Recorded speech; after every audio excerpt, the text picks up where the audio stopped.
जब मैंने पहली बार इस स्टोरी के बारे में सुना तो मुझे विश्वास नहीं हुआ, लेकिन मैंने तब दोबारा पढ़ा, एक बार और पढ़ा और तब मुझे समझ में आया कि ना सिर्फ ये स्टोरी बहुत ज़्यादा स्पूकी है, बल्कि इसको कोर्ट ने भी एडमिट किया, पुलिस वालों ने भी इस चीज़ को एडमिट किया कि हाँ, यहाँ कुछ तो दिक्कत थी और वो दिक्कत आपको एंड में जाकर एक ट्विस्ट की तरह मिलेगी और आपको भी विश्वास नहीं होगा कि ऐसा कुछ भी पॉसिबल है। बट उससे पहले इस लाइक बटन की भी कोर्ट के अंदर तारीख थी, उसको भी कोर्ट में पेश किया गया और जज साहब ने इसको दबाने की सजा दी है। सो आप सभी मिलकर ये सजा उसको दे दें। सब्सक्राइब बटन के ऊपर भी क्लिक कर दें, कमेंट्स में पिक में लिख दें, लेट्स डाइव इन।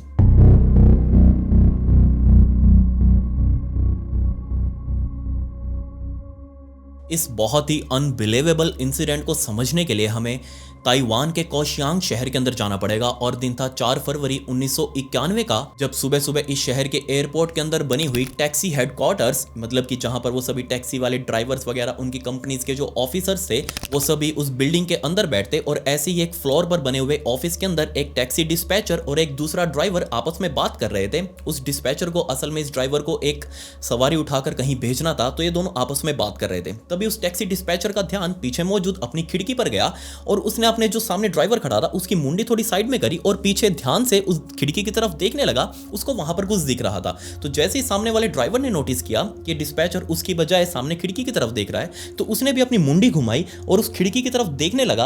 असल में उस खिड़की से साफ दिख रहा था कि नीचे रोड पर एक दूसरा टैक्सी ड्राइवर अपने हाथ में कुछ सामान लेकर बहुत तेजी से स्प्रिंट करते हुए आगे की तरफ भागा जा रहा है। वहां नीचे उस टाइम पर रोड पर बहुत सारी टैक्सीज और भी खड़ी थी, उनके बाहर भी बहुत सारे ड्राइवर्स खड़े थे, आने जाने वाले लोगों से पूछ रहे थे कि क्या उनको टैक्सी की जरूरत है। बट इन सबसे दूर हटकर एक दूसरा टैक्सी ड्राइवर अपने हाथ में सामान लेकर अपनी टैक्सी की तरफ भागा जा रहा। सो ऊपर मौजूद उस टैक्सी डिस्पैच ऑफिसर ने ध्यान से उस खिड़की के पास जाकर देखा कि आखिर ये ड्राइवर कहां भागा जा रहा है और उसके हाथ के अंदर क्या मौजूद है, और दूसरी सबसे बड़ी बात, ये टैक्सी ड्राइवर आखिर है कौन। तो इमीडिएटली जैसे उसने नोटिस किया था, ध्यान से उसने देखा उस ड्राइवर को, वो तुरंत पहचान चुका था कि ये ड्राइवर कोई और नहीं बल्कि 38 साल का लियो शांगशुइंग है और इसके हाथ में कुछ और नहीं बल्कि एक मूर्ति है, एक स्टैचू है बुद्धा का, और उसको ही बहुत जोर से पकड़कर ये आगे की तरफ भागे जा रहा है। तो इन दोनों ने मिलकर ऊपर खिड़की से देखना शुरू किया कि आखिर करता क्या है। सो नीचे मौजूद लियो अपने हाथ में वो स्टैचू ऑफ बुद्धा को पकड़कर बहुत जोर से अपनी गाड़ी की तरफ भागा। अपनी गाड़ी के पास पहुंचकर उसने अपने हाथ में वही क्लच करते हुए अपने बुद्धा स्टैचू को इधर उधर देखा कि कोई उसको देख तो नहीं रहा। उसने चुपके से अपनी गाड़ी का जो कंडक्टर साइड वाली खिड़की थी उसको खोला और अपनी गाड़ी के अंदर बैठकर अपने साथ जो वो स्टैचू लेकर आया था उस स्टैचू को उसने बहुत ध्यान से सामने डैशबोर्ड के ऊपर रखा। असल में वहां एक स्टैचू नहीं थे बल्कि और भी बहुत सारे अलग अलग भगवानों के स्टैचूज उसने पहले से ही अपनी गाड़ी के अंदर लगा कर रखे हुए थे, भर रखे थे पहले से ही उसने। इतना ही नहीं, लियो ने अपनी गाड़ी को एक अलग ही रूप दे रखा था, एक अलग ही दरबार जैसा बना रखा था, बहुत सारे भगवानों के स्टैचूज वगैरह। इसके अलावा जो हम पहाड़ों के ऊपर जाते हैं, आपने बहुत बार नोटिस किया होगा कि जब भी हम पहाड़ों पर जाते हैं तो पहाड़ों पर एक वो माला सी टंगी रहती है जिसके आगे वो छोटे छोटे वो लटकते रहते हैं। मेरे को नहीं पता एग्जैक्टली उसका नाम क्या होता है। वो असल में पॉजिटिव वाइब्स के लिए यूज़ करते हैं ताकि नेगेटिव एनर्जी हमसे दूर रहे, और लोगों का ये मानना है कि उसको हम कहीं पर भी लगाते हैं तो वो चीज़ बहुत ज़्यादा पवित्र हो जाती है, आसपास का जो एनवायरनमेंट है वो बहुत ज़्यादा पॉजिटिव वाइब से भर जाता है। सो अगर आपको उस माला का नाम ध्यान हो तो आप नीचे कमेंट्स में मुझे जरूर बताएं। सो उसने भी वो बहुत सारी मालाएं अपनी गाड़ी में हर शीशे के ऊपर, अपनी छत के ऊपर बहुत सारी लटका कर एग्जैक्टली एक दरबार सा बना रखा। बहुत थोड़ी सी जगह बची हुई थी गाड़ी में बाहर देखने की, क्योंकि अंदर से तो कुछ भी बाहर दिख ही नहीं रहा। खैर, जैसे लियो ने उस स्टैचू को अपने डैशबोर्ड पर रखा, पीछे की तरफ उसने अपनी कमर लगाई और आराम से भगवान की प्रेयर्स वगैरह करने लगा। और ये सब करते हुए उसको देख रहे थे ऊपर बिल्डिंग में मौजूद वो डिस्पैचर ऑफिसर और दूसरा उसका ड्राइवर जिसको बाहर कहीं जाना था अपनी सवारी लेकर। इन दोनों के माइंड में भी ये सवाल आया कि आखिर ये आदमी कर क्या रहा है, ये किस लेवल की भसड़ है।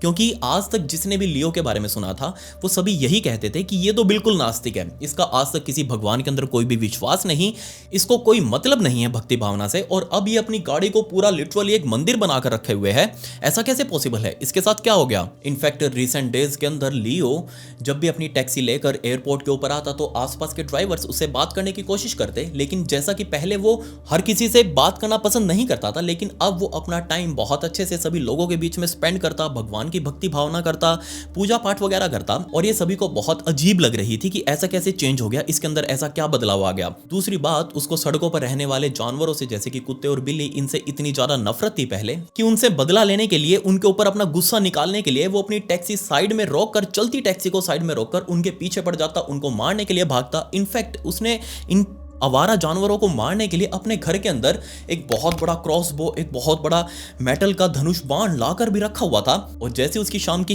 टैक्सी वाली शिफ्ट पूरी होती, वो टैक्सी खड़ी करके सीधा घर के अंदर जाता, वो धनुष बाण बाहर लेकर आता, अपने घर के बाहर खड़ा हो जाता, और जैसे कोई भी उसको आसपास आवारा कुत्ता या फिर कोई बिल्ली दिखती, उसके पीछे वो धनुष बाण लेकर पड़ जाता। लिटरली उसने बहुत सारे ऐसे जानवरों को भी मारकर छोड़ा, लेकिन अब वो टोटली बदल चुका था।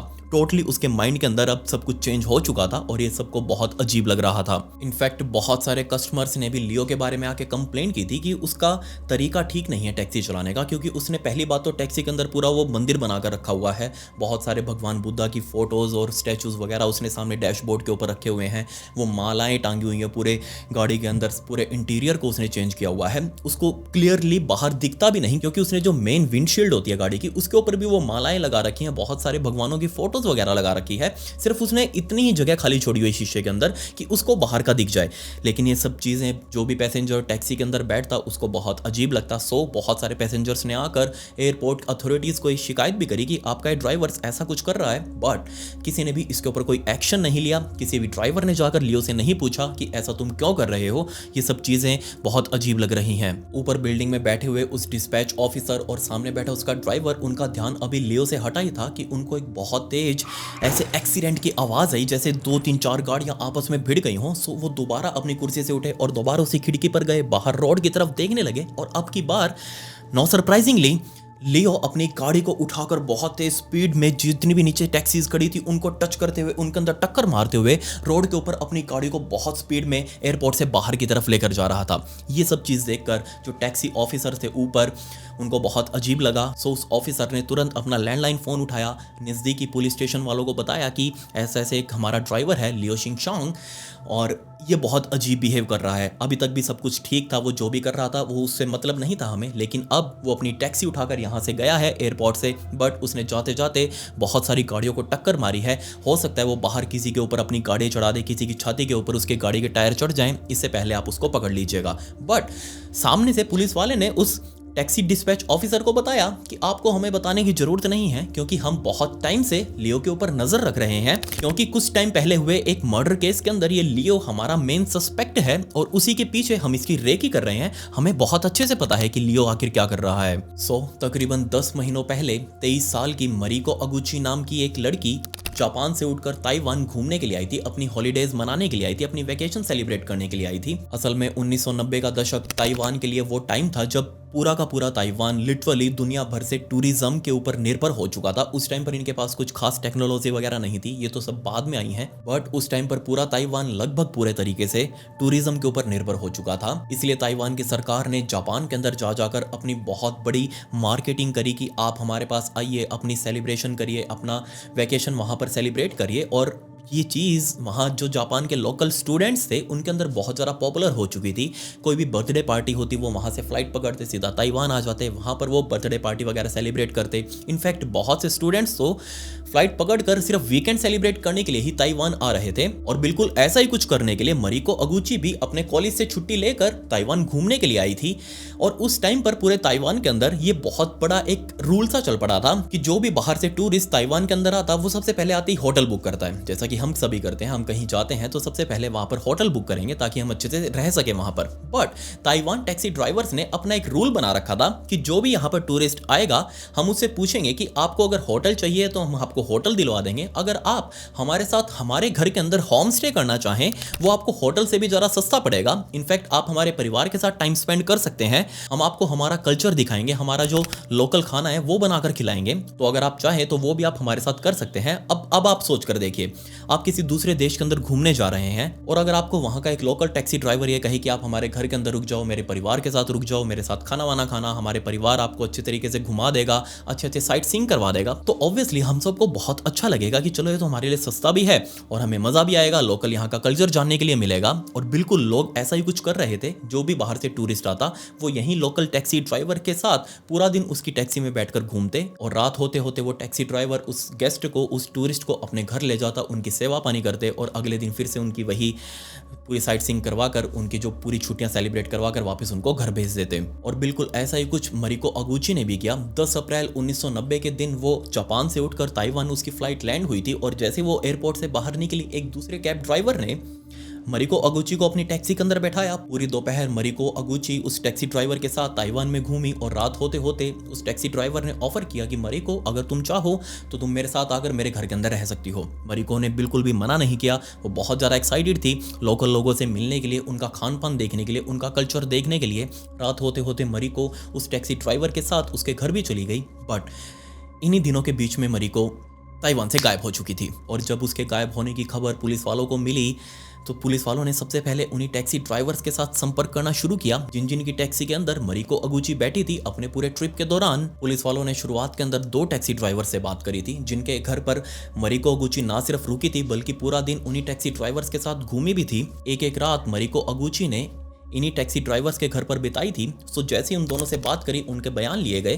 बट इन दोनों ही टैक्सी ड्राइवर्स के पास अपना अपना पूरा सॉलिड एलाबाई था कि हमें नहीं पता हमारे पास से जाने के बाद मरिको अगुची के साथ क्या हुआ, क्योंकि मरिको अगुची ने इन दोनों के पास जब राइड करी थी, इन दोनों के घर में रुकी थी, उससे अगले दिन अपने घर पर जापान में एक पोस्ट कार्ड भी भेजा था। तो ऑब्वियसली उस टाइम तक तो वो जिंदा थी, उस टाइम तक वो मिसिंग नहीं हुई थी। तो ये दोनों तो पुलिस वालों के हाथ से क्लियर हो चुके थे। इन दोनों का इससे कोई मतलब नहीं कि मरिको अगुची कहाँ गई। पुलिस वाले इस केस के अंदर डेड एंड पर पहुंच चुके थे। उनके पास कोई भी ऐसा सबूत नहीं जिससे वो जाकर किसी से पूछताछ कर सकें या फिर मरिको का कुछ पता लगा सकें। वो अभी भी मिसिंग। कुछ और महीने बीत गए। अब पुलिस वालों के ऊपर भी दबाव था इस केस को सॉल्व करने का, इसलिए पुलिस वालों ने इस केस के ऊपर रिवॉर्ड रखा, इनाम भी रखा कि जो कोई भी हमें मरिको अगुची के बारे में कोई खबर देगा तो हम उसे अच्छा खासा पैसा देंगे। सो इसी के बाद से बहुत सारी टिप्स आने लगी पुलिस वालों के पास कि मरिको अगुची को यहाँ देखा गया था, वहां देखा गया था। इन बिटवीन पुलिस वालों के पास एक ऐसी टिप आई जिसके अंदर पुलिस वालों को पता चला कि उन दोनों टैक्सी ड्राइवर से छुट्टी लेने के बाद अगले दिन मरिको अगुची को एक ट्रेन स्टेशन से पिक करने के लिए ये लियो, जी हाँ वही लियो जो बुद्धा का स्टैचू लेकर टैक्सी के अंदर बैठा था, जिसने अपनी टैक्सी को वो दरबार बनाकर रखा हुआ था, वही लियो मरिको अगुची को पिक करने के लिए स्टेशन पर आया था और उसके साथ ही अंतिम बार मरिको को देखा गया था। और जैसे ये बात पुलिस वालों को पता चली, पुलिस वालों ने तुरंत इस लियो को झप लिया, इसको उठाकर पुलिस स्टेशन लेकर आए, इससे सवाल जवाब करे। लेकिन ये लियो भी पूरी तरीके से क्लियर था, इसको नहीं पता कि मरिको अगुची कहाँ गई। इसने कह दिया कि हाँ मैंने एक स्टेशन से उठाकर दूसरे स्टेशन पर छोड़ा था क्योंकि उनको दूसरे किसी शहर में जाना था, वहां पर जाकर उन अपनी साइट सीइंग करनी थी। मैंने वो स्टेशन से उठाकर दूसरे स्टेशन पर ड्रॉप कर दिया, मुझे नहीं पता उसके बाद मरिको अगुची कहाँ गई। काफी बार आगे भी पुलिस वालों ने इस लियो से पूछताछ करी लेकिन किसी को भी कुछ समझ में नहीं आया क्योंकि लियो के पास बताने लायक कुछ था ही नहीं। इसके अलावा भी पुलिस वालों के पास हजारों ऐसी टिप्स आने लगी क्योंकि अब इस केस के ऊपर एक इनाम था और इस इनाम को पाने के लिए वहां के लोकल लोग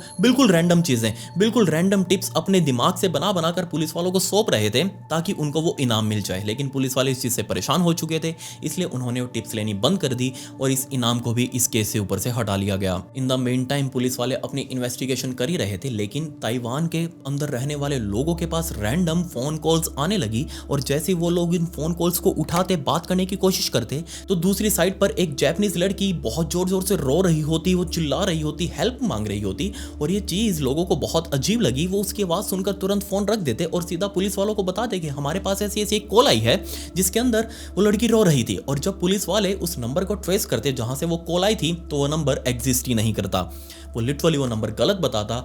अब लोगों को भी विश्वास नहीं होने लगा और दूसरी तरफ पूरी इंटरनेशनल मीडिया के अंदर इंक्लूडिंग ताइवान की खुद की मीडिया के अंदर भी वो मरिको अगुची का केस चल ही रहा था। तो लोगों ने एक और एक 11 करना शुरू कर दिया कि मरिको अगुची वो जापानीज लड़की थी, वो गायब हो चुकी है, उसका कुछ पता नहीं चल पा रहा। और दूसरी तरफ उनके पास रैंडम कॉल्स आ रही हैं जिसके अंदर एक जापानीज लड़की बहुत जोर जोर से चिल्ला रही है, जापानीज लैंग्वेज के अंदर मदद मांग रही है। ये सबको बहुत अजीब लगा और उन लोगों ने जोड़ना शुरू कर दिया कि कहीं ना कहीं ये कॉल्स जरूर मरिको अगुची कर रही है, मदद मांग रही है हमसे। सो 4 फरवरी 1991 में जिस दिन उस टैक्सी डिस्पैच ऑफिसर ने और दूसरा वो टैक्सी ड्राइवर ऊपर बिल्डिंग के अंदर बैठकर आपस में बात कर रहे थे और उन्होंने बाहर खिड़की से देखा कि लियो नीचे भागा हुआ जा रहा है, उस दिन उस टैक्सी डिस्पैच ऑफिसर ने जब पुलिस वालों को फोन किया था बताने के लिए कि लियो अपनी गाड़ी लेकर भागा है, एक दूसरे गाड़ी के अंदर ठोकते हुए जा रहा है, तो ये वो टाइम था जिस टाइम पर मरिको अगुची का केस पूरे ताइवान के अंदर बहुत फेमस था। हर कोई इसके बारे में जानता था। और जब उस टैक्सी डिस्पैच ऑफिसर ने पुलिस वालों को बताया कि लियो ऐसी कुछ हरकतें कर रहा है तो पुलिस वालों की लिस्ट के अंदर पहले से ये सस्पेक्ट था, वो उसके ऊपर अपनी नजर पहले से ही बनाकर रखे हुए थे। पुलिस वाले जहां अब लियो की सिर्फ ऊपर ऊपर से निगरानी कर रहे थे, उसके पीछे अपने मुखबर लगा रखे थे, बट अब पुलिस वालों ने खुद अपनी गाड़ियां लियो के पीछे लगा दी और लिटरली 2400 घंटे वो अब लियो के ऊपर नजर रख रहे थे। बट इस बात का पता लियो को बिल्कुल भी नहीं चला कि पुलिस वाले उसके पीछे पड़े हुए हैं और उसकी हर हरकत के ऊपर नजर रख रहे हैं। जी हाँ, लियो पूरे दिन में क्या क्या करता, कहाँ से वो अपनी गाड़ी की शुरुआत करता, सीधा एयरपोर्ट के ऊपर आता, एयरपोर्ट पर अलग अलग सवारियों को अपनी गाड़ी के अंदर बैठाता, उनको कहाँ पर ड्रॉप करता, पुलिस वालों की गाड़ियां उससे थोड़े डिस्टेंस के ऊपर उसका पीछा करती रहती और जहां वो रुकता पुलिस वाले भी रुकते, देखते कि उसने किस पैसेंजर को ड्रॉप किया है। बाद में पुलिस वाले किसी ना किसी पैसेंजर से जाकर बात भी करते कि क्या आपको इस टैक्सी ड्राइवर के बारे में कुछ अजीब लगा, बट सभी का जवाब नाम ही था, सिर्फ उसकी गाड़ी अजीब थी। बस वो कुछ बोलता नहीं, ज़्यादा किसी से बात नहीं करता, थोड़ा पजल सा रहता है, थोड़ा माइंड में उसके कुछ चल रहा है, लेकिन ये किसी को भी नहीं पता कि क्या चल रहा था। पुलिस वालों को कहीं ना कहीं ये विश्वास था कि अगर लियो का कुछ लेना देना है मरिको अगुची की गायब होने से, या फिर हो सकता है उसने मार डाला हो मरिको अगुची को, अगर कहीं ना कहीं उसका लेना देना है तो ये कुछ ना कुछ तो ऐसी गलती जरूर करेगा, चाहे वो आज करे या फिर कुछ टाइम बाद करे, बस हमें वो गलती पकड़नी है, हमें इसका वो रेड फ्लैग पकड़ना है और वो हम पकड़ के ही रहेंगे। अगर इसका कुछ लेना देना है तो ये कुछ ना कुछ जरूर कांड करेगा। पुलिस वाले इस डाउट के अंदर थे कि अगर लियो किसी पैसेंजर को बिना बैठाए अपनी गाड़ी को कहीं लेकर जा रहा है तो हो सकता है वो कोई क्राइम साइट हो, वो उस जगह पर वापस जा रहा हो जहां पर उसने मरिको अगुची के साथ कुछ किया हो, वहां पर वो उसकी देखरेख करने के लिए जा रहा हो जहां पर उसने मरिको अगुची को किडनैप करके रखा हो। पुलिस वालों के माइंड में बहुत सारी पॉसिबिलिटीज थी, बट सरप्राइजिंगली पुलिस वाले खुद बहुत ज्यादा हैरान थे लियो की डेली रूटीन देखकर। क्योंकि आमतौर पर एक टैक्सी ड्राइवर क्या करेगा, आमतौर पर हम भी क्या करते हैं, हम अपना काम धंधा करके अपने घर चले जाते हैं। टैक्सी ड्राइवर लियो को भी ऐसा ही करना चाहिए, लेकिन ये लियो लिटरली 24 घंटे अपनी टैक्सी के अंदर ही रहता। जैसे उसकी शिफ्ट खत्म होती एयरपोर्ट के ऊपर, वो अपनी टैक्सी लेकर सीधा अपने घर आता, बट वो टैक्सी से बाहर नहीं निकलता, वो टैक्सी के अंदर ही बैठा रहता और पूरी रात वो टैक्सी के अंदर ही सोता, जस्ट अपने घर के बाहर अपनी टैक्सी लगाकर। और जैसी सुबह होती वो चुपके से अपनी टैक्सी का दरवाजा खोलता, अपनी मुंडी बाहर निकालता, चारों तरफ देखता कि कोई इसको देख तो नहीं रहा, बहुत तेजी से अपनी गाड़ी से बाहर निकलकर अपने घर के अंदर जाता और सिर्फ फ्रेश होने के लिए, नहाने के लिए, फ्रेश होने के लिए वो अपने घर के अंदर जाता। और जितनी स्पीड से वो अपने घर के अंदर जाता उससे दुगनी स्पीड से वो अपने घर से बाहर भी निकलता, सीधा आकर अपनी टैक्सी के अंदर बैठ जाता और अपने दिन की शुरुआत करता। और जैसे ही पुलिस वालों ने नोटिस करा कि इसकी ये क्या बवाल रूटीन है, लोग अपने घर के अंदर जाने के लिए मरते हैं, सारा दिन थके हारे वो अपने घर के अंदर जाकर आराम करना चाहते हैं, लेकिन ये बाबूजी ये तो अपनी टैक्सी से बाहर निकलने के लिए तैयार ही नहीं है। रात को भी अपने टैक्सी के अंदर सोता है, यहीं खाता है, यहीं पीता है और सिर्फ हगने के लिए, नहाने के लिए अपने घर के अंदर जाता है। इसके अलावा वो जितनी स्पीड से अंदर जाता है उससे तेजी से वो भागकर भी आ रहा है। ऐसा क्या छुपा रखा है इसने घर के अंदर? पुलिस वालों ने भी काफी दिनों तक उसकी इस रूटीन में फॉलो किया, लेकिन अब उसकी रूटीन में एक और नई चीज ऐड हो चुकी थी। पूरा दिन वो अपनी वही सवारियों को उठाता, एक जगह से दूसरी जगह ड्रॉप करता, कहीं भी अपनी गाड़ी से बाहर नहीं निकलता और जस्ट वो रात के टाइम पर वापस अपने घर के बाहर अपनी गाड़ी लगाकर उसी के अंदर सो जाता, उसी के अंदर खाता पीता। सुबह होते ही जैसे वो अपने घर के अंदर जाता, घर का दरवाजा खोलकर अपने अंदर नहा धोकर हक कर वापस बाहर आता और बाहर आते ही अब वो अपनी गाड़ी के अंदर बैठते ही सबसे पहले जो चार वो उसने भगवान बुद्ध के स्टैचू रखे हुए थे, उन चारों स्टैचूज को एकदम से उठाकर अपनी छाती से लगा लेता और बहुत जोर जोर से प्रेयर्स करता। ऐसा लग रहा था जैसे कोई चीज़ उसके पीछे पड़ी हुई है और वो उसको हर्ट करना चाह रही है, वो उसको मारना चाह रही है, और जिससे लियो बहुत ज़्यादा डर रहा है। पुलिस वाले अब बहुत ज़्यादा कंफ्यूज हो चुके थे, क्योंकि आमतौर पर उन्होंने बहुत सारे मर्डरर्स को देखा है, उन्होंने बहुत सारे ऐसे मुजरिमों को देखा है जिन्होंने मर्डर किया हो, लेकिन उनका ऐसा बिहेव नहीं होता जैसा लियो कर रहा था। ये लियो जो कर रहा था उसे पागलपन कहते हैं। पुलिस वालों को बहुत ज़्यादा हंसी भी आती उसकी डेली रूटीन देखकर, क्योंकि वो दूर खड़े होकर उसके ऊपर 24 घंटे नज़र बनाकर रखे हुए थे। लेकिन फिर पुलिस वालों के माइंड में था कि आखिर एक बंदे के पास खुद का घर होते हुए वो गाड़ी में क्यों सो रहा है। ये कंफ्यूजन पुलिस वालों के माइंड में थी। 4 मार्च 1991 का दिन आ चुका था, फाइनली 1 महीना हो चुका था पूरा पुलिस वालों को इस लियो के पीछे 24 घंटे पड़े हुए। 1 महीने बाद एग्जैक्टली पुलिस वालों ने अपना एक प्लान बनाया कि हाँ फाइनली अब हम लियो से बात करेंगे, क्योंकि हमें उसकी इस डेली रूटीन का राज जानना है कि वो ऐसा क्यों कर रहा है। सो उन लोगों ने प्लान बनाया कि जैसा आमतौर पर वो डेली सुबह करता है, अपनी टैक्सी से बाहर निकलेगा, बहुत तेजी से अपने घर का मेन दरवाजा खोलेगा, अंदर जाएगा, नहा धोकर हक कर बाहर वापस आएगा। अब जैसे वो बाहर वापस आएगा उस टाइम पर हम उसके घर के बाहर खड़े मिलेंगे और सीधा उससे बात करने की कोशिश करेंगे कि आखिर उसकी जिंदगी में चल क्या रहा है। सबका प्लान फिक्स था, सबको लग रहा था कि आज हम इस लियो को रंगे हाथ पकड़ने वाले हैं। सो जैसे ही लियो 4 तारीख की सुबह सुबह अपने घर के अंदर अपनी टैक्सी से बाहर निकल कर गया, वो फ्रेश हुआ, अंदर जाकर नहा धोकर अपने कपड़े बदल कर बहुत तेजी से वापस वो आ ही रहा था। और जैसे उसने अपने घर का मेन दरवाजा अंदर से खोला और बाहर आकर उसको लॉक लगाने लगा, तभी बाहर 4-5 पुलिस वाले उसके घर के बाहर आकर खड़े हो गए।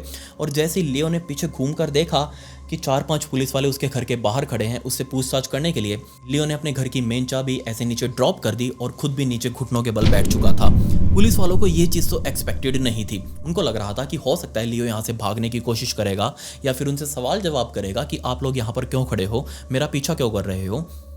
लेकिन लियो ने खुद बोलना शुरू कर दिया कि प्लीज़ आप लोग मुझे बचा लीजिए, मुझे कुछ चीज़ है जो यहाँ पर मारने की कोशिश कर रही है, आप लोग प्लीज़ मेरी मदद करिए, मुझे यहाँ से ले जाइएगा। अब जैसे ये बात पुलिस वालों ने सुनी, उनके भी माइंड में कंफ्यूजन कि ऐसा क्या हो गया इसके साथ, हम तो यहाँ पर कुछ और ही सोच कर आए थे और यहाँ पर ये कुछ और ही बोल रहा है। लियो ने पुलिस वालों के पैर पकड़ पकड़ कर कहा कि आप प्लीज मुझे अपने साथ ले चलिए, मैं यहाँ पर और ज़्यादा 1 मिनट नहीं रह सकता। ऑब्वियसली पुलिस वालों ने उसको तुरंत हथकड़ियाँ लगाई और उसको अपनी गाड़ी में बैठाया। गाड़ी सीधा चाँव चाँव करते हुए पुलिस स्टेशन पहुंची। अब बारी थी इंटेरोगेशन की, उससे पूछताछ करने की। इंटेरोगेशन टेबल के ऊपर बैठते ही लियो ने बोलना शुरू कर दिया कि थैंक गॉड आप लोगों ने मुझे बचा लिया और ये पुलिस स्टेशन मुझे अपने घर से ज़्यादा सेफ लग रहा है। अब सामने बैठे हुए ऑफिसर ने वो पूछना शुरू कर दिया कि यार तुम कैसी बकवास बातें कर रहे हो, कैसी ये तुम्हारी माइंडसेट है, हम तुम्हें यहाँ पर एक मर्डर के सस्पेक्ट के तौर पर पकड़ कर लेकर आए हैं और तुम कह रहे हो कि हमने तुम्हें बचा लिया, वो कैसे। और जो चीज इसके बाद लियो ने बोली, वो लाइन जो बोली, पुलिस वाले समझ चुके थे कि लियो के पास एक बहुत ही ज्यादा कंपेलिंग रीजन है कि क्यों उसको अपने घर से ज्यादा ये पुलिस स्टेशन सेफ लग रहा है। जी हाँ, एक ऐसी चीज थी, एक ऐसा फिनोमिना था जो उस टाइम पर भी, जिस टाइम पर ये लियो पुलिस स्टेशन के अंदर था, उस टाइम पर उसके घर के अंदर वो हो रहा था। सो अब से तकरीबन 1 घंटे पहले जब लियो सुबह सुबह उठकर अपनी टैक्सी से बाहर निकला, उसने चारों तरफ देखा कि कोई उसे देख तो नहीं रहा। उसने तुरंत अपनी टैक्सी का दरवाजा बंद किया, भागकर सीधा अपने घर का मेन दरवाजा खोला, अंदर की तरफ गया और अंदर जो डीप इनसाइड उसका जो लास्ट वाला बेडरूम था जिसके अंदर वो सोता था, वहां से उसको कोई आवाज आने लगी। ऐसा लग रहा था जैसे उस कमरे के अंदर बैठकर कोई गहरी गहरी सांसें भर रहा है। अब इस टाइम पर लियो को पता है कि उसके अलावा उसके घर के अंदर कोई नहीं है, लेकिन फिर भी ये सांस लेने की गहरी गहरी आवाज लियो को सुनाई दे रही है। लियो का दिल बहुत ज्यादा तेजी से धड़कने लगा, बट लियो ने अपने आप को शांत करने की कोशिश करी। उसको पता था कि वो यहाँ पर सिर्फ बाथरूम जाने के लिए आया है। वो तुरंत बाथरूम में भागा, अंदर से उसने दरवाजा बंद किया, फ्रेश हुआ, साइड में जो उसका वो नहाने के लिए बना हुआ था वहां उसने नहाया धोया, जो उसने अपने पुराने कपड़े वहीं टांगे हुए थे वो पुराने कपड़े उसने वापस डाले, वापस बाथरूम से बाहर निकला और अब दोबारा से उसने सामने मौजूद अपने उसी कमरे की तरफ देखा और वहीं से दोबारा आवाजें आ रही थी। लियो को पता था कि उसको अब यहाँ से तुरंत भागकर बाहर की तरफ जाना चाहिए, लेकिन जैसे उसने बाथरूम का दरवाजा बंद किया, इतने में ही वो गहरी सांसों वाली आवाज जो थी वो बहुत बड़ी चिल्लाहट के अंदर बदल गई। कोई थी अंदर, कोई फीमेल की आवाज जो बार बार चिल्लाकर कह रही थी कि वाई वाई वाई, क्यों। ये सुनते ही ऑब्वियसली लियो बहुत बहुत ज्यादा डर गया। लियो ने तुरंत भागना शुरू कर दिया मेन डोर की तरफ। उसको पता था कि उसको घर से बाहर निकलना है, बट उसने भागते भागते पीछे की तरफ घूमकर देखा कि आखिर उसको कौन आवाज दे रहा है। और जैसे उसने अपनी मुंडी पीछे की तरफ घुमाई, सामने उसके 23 साल की मरीको अगुची खड़ी थी। जी हाँ, वही 23 साल की मरीको अगुची जो पूरे ताइवान में मिसिंग थी। अब उसके बाल आगे से ऐसे किसी चुड़ैल की तरह डले हुए और वही बहुत जोर जोर से चिल्ला रही थी। अब ना सिर्फ चिल्ला रही थी, वो पीछे पड़ी हुई थी इस लियो के। वो अंदर वाले कमरे से भागते हुए लियो को पकड़ने की कोशिश कर रही थी। लियो ने भी अपनी पूरी स्पीड से बाहर की तरफ वो भागा। बाहर निकलकर उसने मेन डोर लॉक किया और इससे पहले वो ताले में चाबी घुमा पाता, उसने पीछे घूमकर देखा कि पुलिस वाले यहाँ पर खड़े हुए हैं और वो टूट गया, सीधा जाकर पुलिस वालों के सामने नीचे गिर गया। और यही रीजन था जिस वजह से लियो इतना ज्यादा स्ट्रेंज एक्ट कर रहा था, ना सिर्फ पुलिस वालों के सामने बल्कि अपनी रियल लाइफ के अंदर भी। उसको नहीं पता था कि पुलिस वाले यहाँ उसका पीछा कर रहे हैं या उसको देख रहे हैं, बल्कि वो रियल लाइफ में भी ऐसा हो चुका था, क्योंकि उसको ऐसा अंदर से लग रहा था कि मरीको अगुची की डेमोनिक एंटिटी उसके पीछे पड़ चुकी है और वो उसकी जान लेकर मानेगी। वो इस एंटिटी से इतना ज्यादा डर चुका था कि उसने अपने घर के अंदर जाना बंद कर दिया। वो अपनी टैक्सी के अंदर रहने लगा, 2400 घंटे वो अपनी टैक्सी के अंदर रहता और इस डेमोनिक एंटिटी से पीछा छुड़वाने के लिए उसने बहुत सारे भगवान बुद्धा के स्टैचू सामने रखना शुरू कर दिया, जिससे वो पॉजिटिव वाइब्स बनी रहती। उसने वो बहुत सारी मालाएं वो अपनी पूरी गाड़ी के अंदर इंटीरियर में लगाई, जिससे वो पॉजिटिव वाइब्स, पॉजिटिव एनर्जी उसको मिल रही थी। बट फ्रेश होने के लिए, नहाने के लिए उसको अंदर घर में जाना भी था और जब वो घर के अंदर जाता तो हर रोज उसके साथ सेम रिपीट यही काम हो रहा था। पुलिस वालों ने जैसे सुना कि मरीको अगुची लियो के अपार्टमेंट पे है, उसी टाइम पर एक टीम पुलिस वालों की गाड़ी के अंदर बैठकर चाव चाव करते हुए सीधा लियो के अपार्टमेंट की तरफ निकल चुकी थी।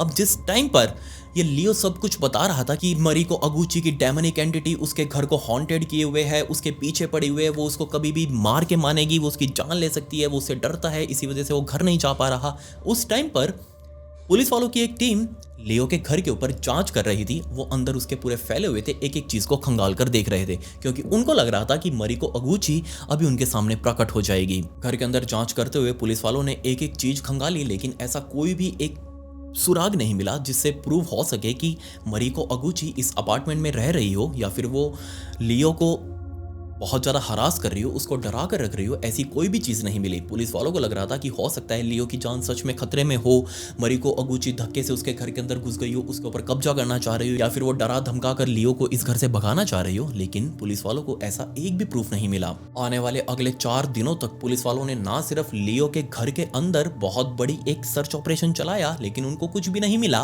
बल्कि जेल के अंदर पुलिस वालों ने लियो से भी बहुत तगड़े लेवल पर पूछताछ करी, उसकी अच्छे से जी लगाकर तोड़ा उसको, फिर उसकी सेवा भी करी। बट 4 दिनों बाद फाइनली उसने बताया कि हाँ, मेरे पास बताने के लिए कुछ और भी है।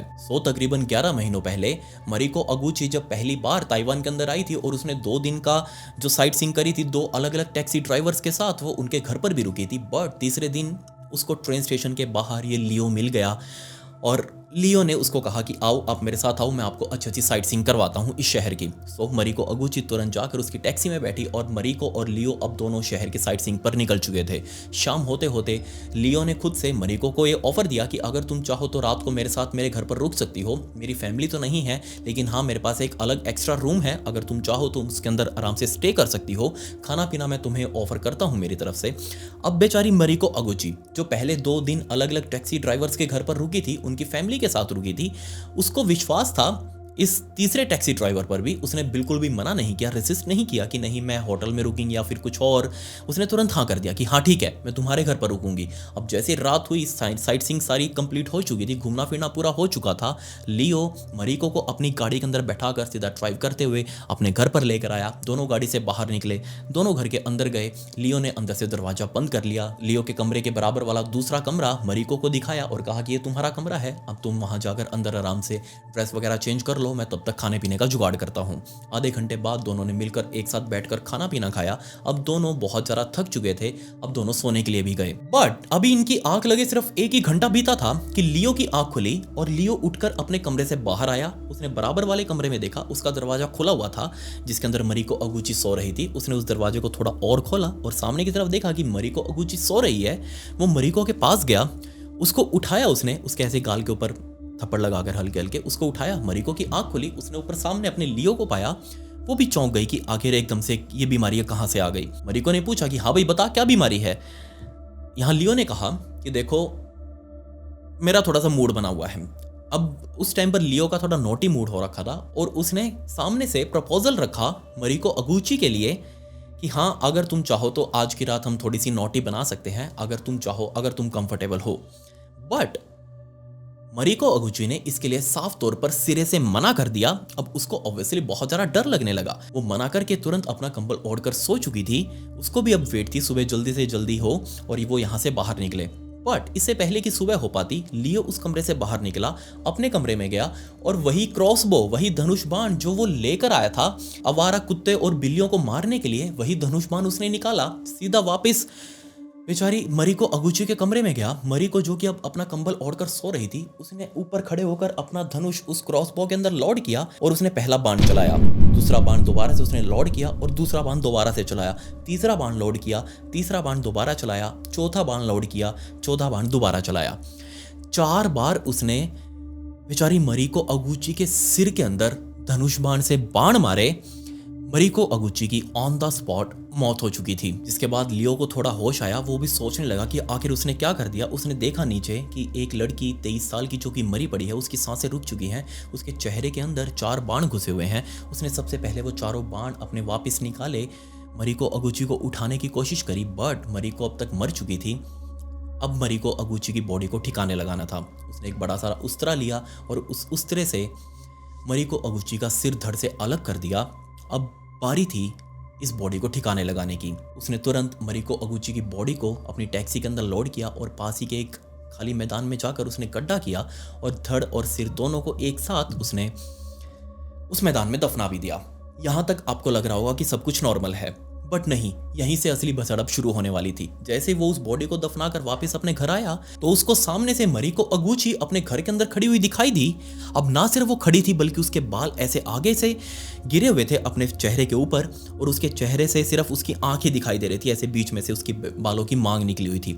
अब जैसे उस मरीको अगुची ने सामने खड़े हुए इस लियो को देखा, लियो बहुत ज्यादा डर गया कि ये इसको तो मैं अभी अभी दफना के आया हूँ, इसका तो मैंने अभी मर्डर किया है और इसको मैं अभी दफना के आया हूँ, ये सामने कैसे खड़ी है।